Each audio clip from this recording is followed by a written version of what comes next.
Ode to Chinua Achebe. A child of Africa. Born and bred in Ojidai, Anambra State, Nigeria.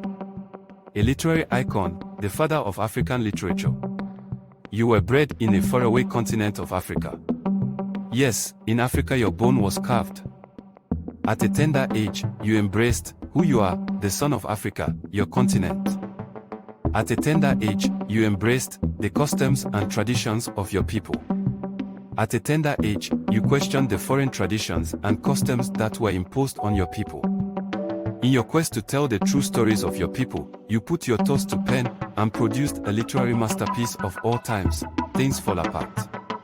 In Things Fall Apart, you told the true story of your people with regard to their customs and traditions before the intrusion of colonization.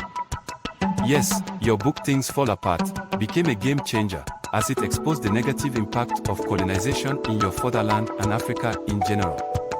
Mr. Achebe, you traveled the world with your stories. Mr. Achebe, a literary giant you remain for your continent and the world. Mr. Achebe, though you spent the better part of your life outside your homeland and your continent, but you never forgot where you came from, your root. Mr. Achebe, a sojourner you remained until the day you died. As a true son of Igbo land, you understood the need for an Igbo man to be buried in his ancestral land. For as the saying goes, the corpse of an Igbo man does not rest in a foreign land. He must return back home to the land of his fathers. So, in death you returned back home, to be buried in the land of your ancestors.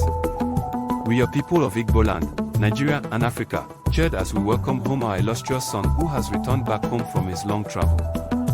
Mr. Achebe, our literary giant, we are people of Africa, thank you for telling our stories to the entire world.